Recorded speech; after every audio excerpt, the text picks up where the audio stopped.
The following program is a color feature presentation on the HSM Television Network. Christie kicks it high and short. Going to be fielded by Lorenzo Neal at the 25. Dishes it back to Wycheck.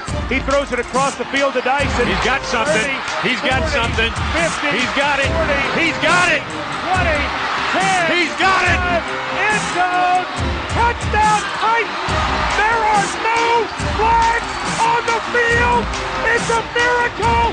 Tennessee has pulled a miracle. Welcome to Basically a Football Show. Basically a Football Show, Week 17, the final week of the NFL regular season, and the College Football Championship semifinals, as well as the other New Year's Six bowl games. And we had a couple good ones, a couple stinkers. We're going to start in the National Football League, where the playoff matchups were established. Packers and the Lions going into their Sunday night game, 31-24. Packers win the NFC North title. They get the home game in the wildcard round. The Lions will travel to Seattle. What do you think about that NFC North title game? I was real happy with it. I honestly think it worked out better for both teams. For some reason, and I could be way off base, I don't even know why other than just a gut feeling, I just think the Lions match up better against the Seahawks than the Packers do. I think it worked out well for everybody. The team I want to talk about, the Washington Redskins. You have to show up and win a game against a team that really had nothing to play for. I mean, the Giants were locked into what, the 5 seed at that point? Nothing was going to change. And you couldn't manage more than 10 points. I think even the announcers brought this up. The Giants looked like the team that was playing for their playoff lives, and the Redskins looked like the team that had nothing to play for in that game. That's a perfect assessment. Something that we talked about last week, though, was this would be a bigger show, too, for the Giants. We're down a little bit. I like the Giants. I like how they're set up. The last couple times the Giants have had to go on the road in the playoffs, it's been to Green Bay, and they've won. It's almost kind of sad that that's the first-round matchup, because these are two of the hottest teams, I think, of the games that you look at the slate. On paper, that one looks like it's going to be the best one. The Lions at the Seahawks. I'm not nearly as confident in this Seahawks team as you should be, or you think you would want to be. They're 10-5-1, 7-1 at home, but it's been a little bit of a struggle. They've had not too many impressive wins. They've lost a couple of games that you think they absolutely should have won. They got blown out in Green Bay. It depends on which version of them shows up, because they can be really, really good. They're the team, I think, with the least margin for error. They can't have a bad day, because if they do, they'll lose. Interesting notes here. Since injuring the middle finger on his throwing hand, Stafford has 2 touchdown passes, 3 interceptions, and the Lions are 0-3. Before that injury, the Lions were 9-4, and Stafford had 22 touchdowns and 7 interceptions. That could play a big role in this, because he's going to have, they don't have a running game to speak of. He's going to have to be able to throw the ball, especially against Seattle.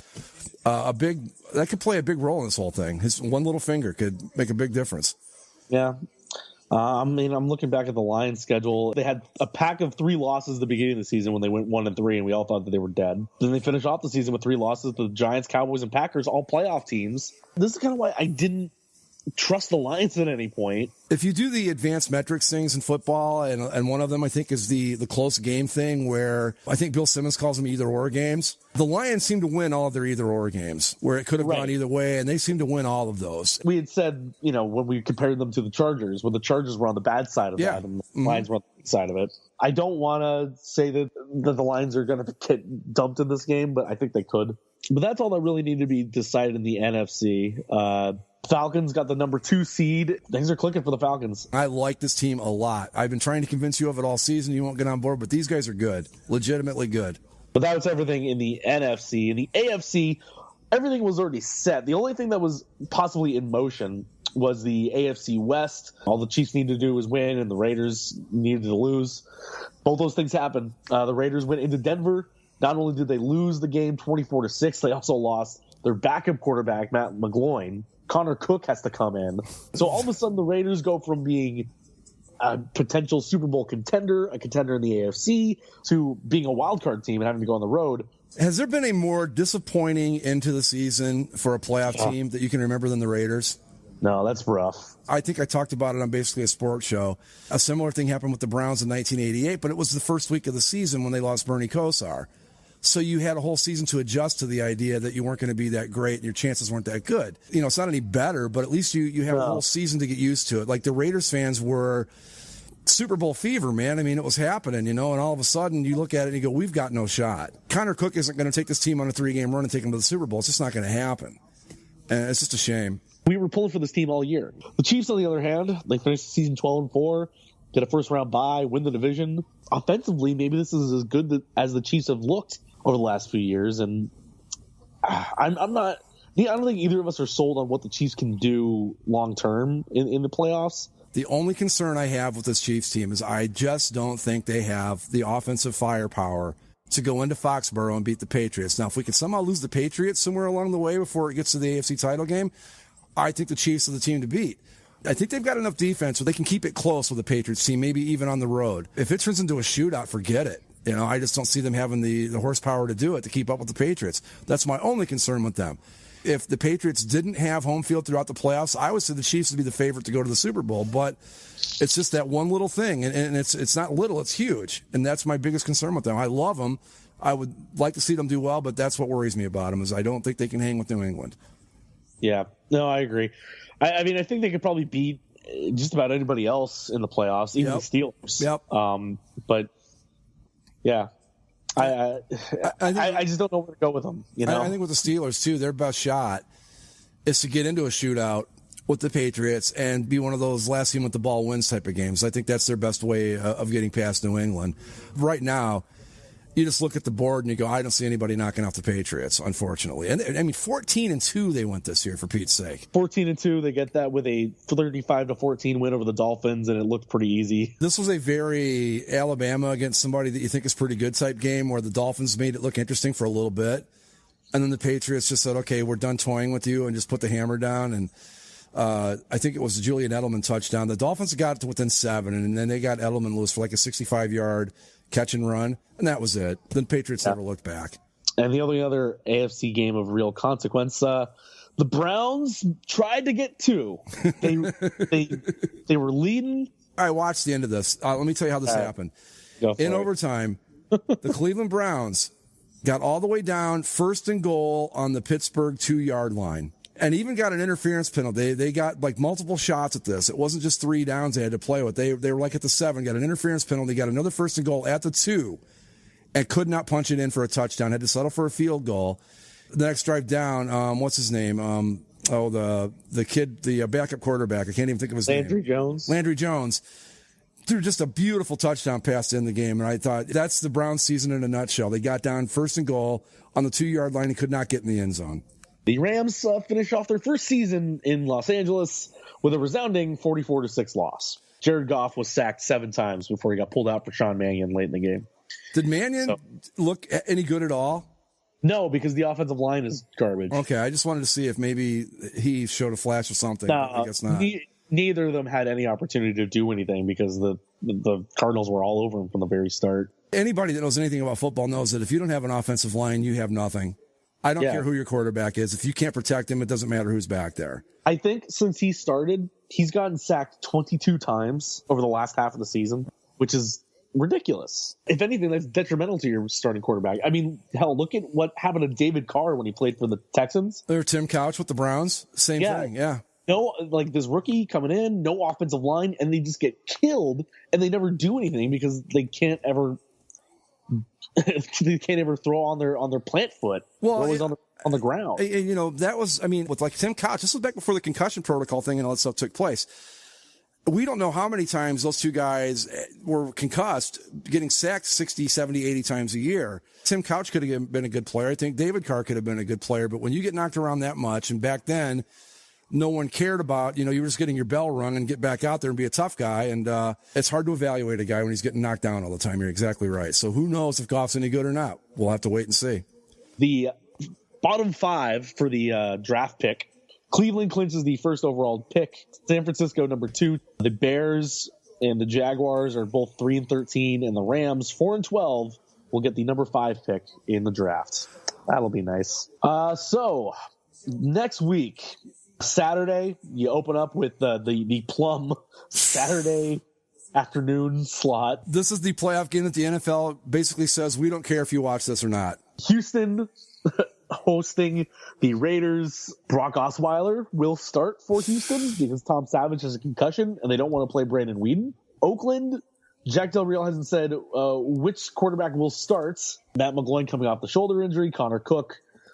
This would be, if he played, he's played in one playoff game before in college with Michigan State last year when he got shut out by Alabama. But I would almost put that Alabama team against this Houston team. And yeah, I think Alabama's better than Houston, so we don't have to worry about that so much. This is a terrible game. This game had the Raiders stayed healthy, and let's say, because there was still a chance they could have ended up as the 5 seed regardless, whether Carr stayed healthy or not. If they were still healthy, this game would be such a lopsided blowout, it wouldn't even be funny. I would bet the Raiders would have gone into this favored by 2 touchdowns, right? I would think so, yeah. Now you look at it, I don't know. God, I would love for Connor Cook to magically turn into some great quarterback for a few games and get the Raiders on a run here, but I don't know who to pick in this. I guess Houston with no quarterback going against Oakland with no quarterback is a 3.5-point favorite, and that's simply just because they're at home. The over-under is 36 points. I'm betting the under on that. Yeah, probably. God, I don't know. It's going to be a not fun game either. It's going to be ugly to watch, and boy, they picked the right time slot for it. Yeah. Well, I mean, these teams already played each other earlier in the year, too, in Mexico City, if you remember. Yeah. And the Raiders won that one, but of course, with Derek Carr, it was a completely different team. So who knows?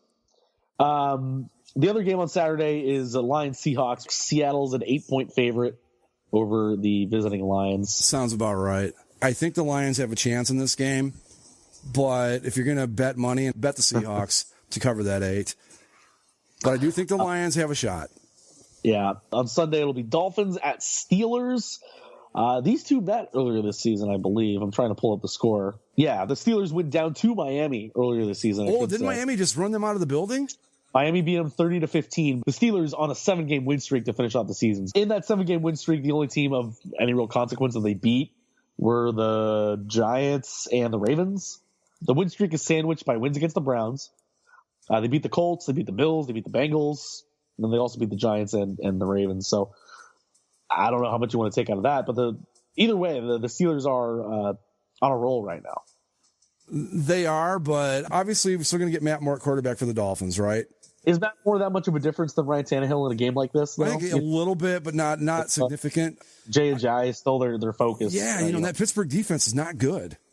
It's just not good. If the Dolphins can get some kind of running game going and keep the Steelers offense off the field, I really like their chances in this. But I'm not betting on anybody to go into Pittsburgh during the playoffs and win at Pittsburgh. So it should be a pretty good game, though. I will say that. Pittsburgh is a 10-point favorite right now, which is probably a lot. If I was a betting person, I'd probably take the points, but I'd still pick the Steelers to win. Yeah, I think so. It's tough to beat them in Pittsburgh under normal circumstances. This is a playoff game, and yeah. And there's no weather forecast as of yet, but January in Pittsburgh isn't exactly a walk in the park. No. The late game on Sunday, Giants-Packers in Lambeau. Giants 11-5, Packers 10-6. Packers on a 6-game win streak to close out the season. Aaron Rodgers said we can run the table, and then they went out and ran the table. They were 4-6. I know. I was going to bring this up yesterday, and I forgot. Their Super Bowl odds at midseason dropped to 80-1. That's how much faith Vegas had lost in the Green Bay Packers. Now they're back up to, I think, 8-1 to win it. Yeah, wouldn't you love to have had those odds back then? Oh, I liked that they ran the table and they won the division and all that, and they're hot right now, but, man, they've still got some problems. In that 6-game win streak, they have a win against the Seahawks. They beat the Lions in the last game, but the Lions are 0-3 to end the season. Otherwise, they beat the Eagles, who aren't great. They beat the Texans, who, playoff team, sure, not great. Seahawks, Bears, not good. Vikings, not great at the end of the season. And the Lions on a things kind of worked out in their favor, too. It's not like they beat a murderer's row. And when you go look at the other games, they lost to the Falcons. They lost to the Titans. They lost to the Redskins before that 6-game win streak. They were on a 4-game losing streak before that 6-game winning streak. Well, yeah, and the Titans just had their way with them, too. I mean, that wasn't like, oops, we accidentally kicked the field goal at the end of the game and upset you. No, the Titans kicked their butts bad. These guys are kind of like a similar, like the Seahawks situation. If it's all working, they're really good. But, boy, if it's not working, you can take them pretty easy. With the Steelers on a 7-game win streak and the Packers on a 6-game win streak, according to the Elias Sports Bureau, this is the first time that there are multiple teams playing on Wild Card Weekend who ended the regular season on at least a 6-game win streak. Well, okay. So take that for whatever that's worth, I guess. I'll just say I saw the Packers come into the playoffs on a hot streak like this as a wild card and rode it all the way to a Super Bowl win, but I don't think that's going to happen this year. Yeah, well, they got a tough test in the first week against the Giants, who are playing equal as well. So we'll see how that goes. Easily the best game of the weekend. Can't wait for playoff NFL football.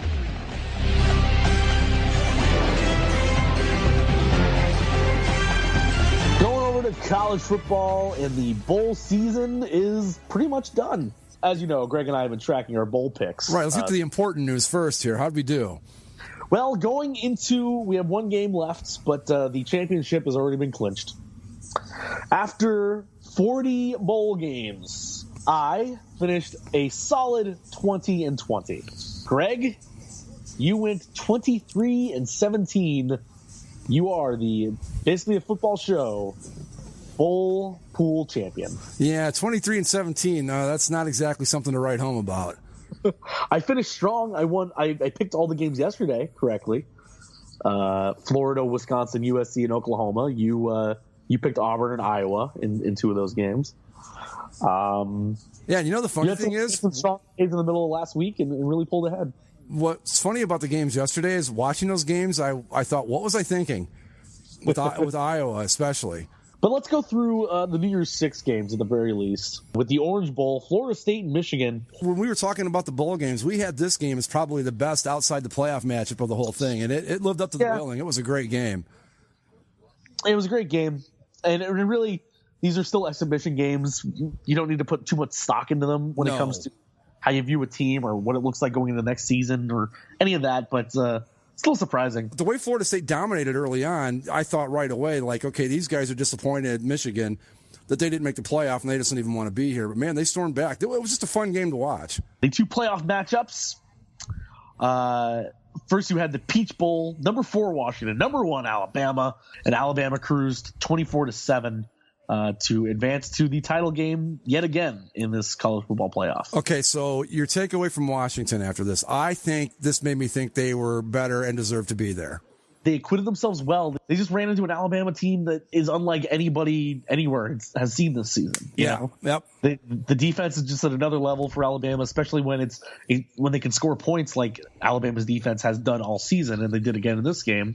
Yeah, I thought Washington played fine. And then the other semifinal, 2 Clemson, number 3 Ohio State. Oh, man. What was that? I don't know. I've never seen an Urban Meyer team, whether it be Utah, Bowling Green, Florida, or the Buckeyes, ever look this unprepared, not having a clue as to what was going on as this game. It was unbelievable how bad the Buckeyes were in this. Now, I'm not taking the thing away from Clemson. Clemson just dominated this game. I don't know if that was just a lack of preparation or what, or Clemson's just that much better than they are, but man, I did not expect it to be this bad.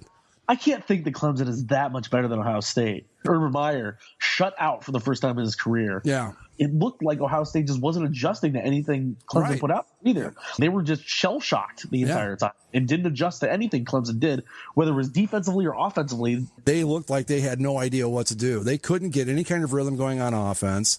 The defense hung tough for a little while, but at some point when your offense is doing nothing, you're going to see it in any football game. The defense, they can't win the game for you.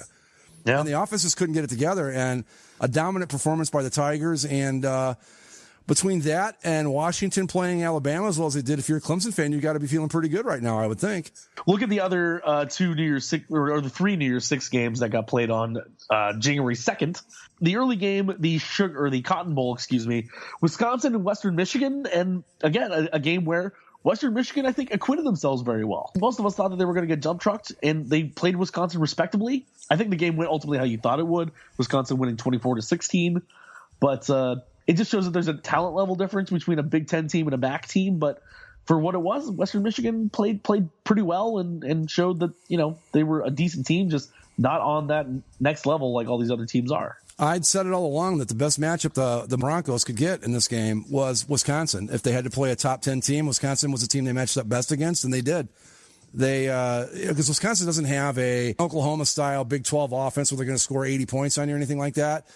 And Western Michigan hung tough with them. I think you're right. They weren't embarrassed like Northern Illinois was a couple years back. The MAC's got nothing to hang its head about. I mean, they lost the game, but they played very tough, and they showed they deserved to be there. And then probably what was the game of the bowl season, the Rose Bowl. USC, Penn State, what a friggin' game. Back and forth. SC went up pretty big for a bit. Then Penn State came back and they were up pretty big, and then SC shut out Penn State in the fourth quarter. They score 17 points.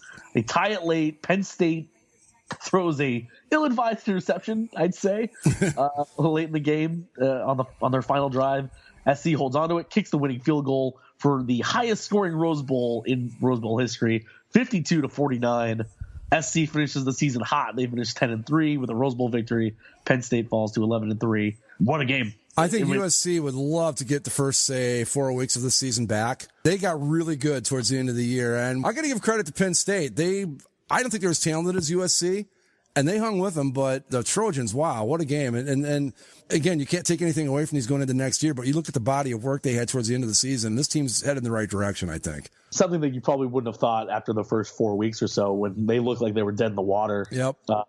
Like you said, I got to give credit to Penn State. When SC went ahead, like late in the second quarter, I thought that Penn State was going to fold it in and go home. But they had that great comeback in the third quarter, and they went up big. And then I thought SC was going to go away, and they came back and fought. So just two teams that really kind of embodied their seasons. They were down early, came back and fought, and gave you a great game at the end of it. So good job. USC wins its 25th Rose Bowl, by the way. Wow. Yeah, but this game reminded me kind of I don't know if you remember the Texas USC Rose Bowl from years back, like the Vince Young game. Yeah. It was similar to that. A little bit. You know, just the back and forth nature of it. I'm looking at the playoff now, though, and I know that Ohio State was the highest ranked team, but maybe it's time, because you look at like USC, and we were all in agreement they were playing great football towards the end of the year. Maybe it's really time to finally say, okay, you know what? We've got to kick the wins and losses thing out the window and go, okay, these are the 4 teams that are playing the best football right now. Because I look at it, I mean, honestly, watching both teams play, who do you think would have given a Clemson a better game, Ohio State or USC? I would have said Ohio State still. Okay. I mean, when you see the game itself play out, it's easy to say that now. But going into the game, you wouldn't have said that. You would have said Ohio State had a chance to beat them. Let me rephrase that. Some of these bowl games and the way these teams played really illustrated that we need to expand this thing to 8 temes. Give a team like a USC a shot, because I think that they deserve better than this, or a Penn State for that matter. But you know what I mean? I just think that you're always going to be a couple teams short, and there's always going to be a team that makes a statement and you go, wow, maybe they should be there instead of these other guys or whatever. But I think expanding it to 8 would be a smart move. I think we've all kind of advocated for an expanded playoff field. I think at the very least 6, 8 works too. I don't know. Maybe it's just that USC and Penn State are more evenly matched than we had thought, and that gives you a great game. But if you put either of those teams against Alabama or Clemson, who's to say how that plays out? And it's really easy to overreact to these things too. I mean, and I think that, I just did, and a lot of people are going to, but I want to go back to one other thing though. I think we've got to say, okay, Clemson has arrived as a big time program, right? There's no more worrying about them to Clemson, because they just don't do that anymore. And I thought that they did when they lost to Pitt, but they've made themselves look okay. Yeah, they're good. They're really good. The last New Year's Six game, you get the Sugar Bowl, Oklahoma and Auburn. Auburn scored on its first offensive series, but then their quarterback got injured about midway through the second quarter, and Oklahoma just took over, and Oklahoma cruises to a 35-19 win. Auburn finishes 8-5. I understand they got up to number 14 somehow, but they were not that good. They got picked for this bowl game simply because they were going to sell the tickets to it. Yep. Not that they were going to beat Oklahoma, I don't think. Yeah. And this was one where you picked Auburn and I picked Oklahoma, but I think that's kind of a biased thing on your part. Oklahoma convinced me a little bit in this game that they are pretty good. Yeah. But they're still always overrated. I've never thought they weren't a good team, but man, oh man.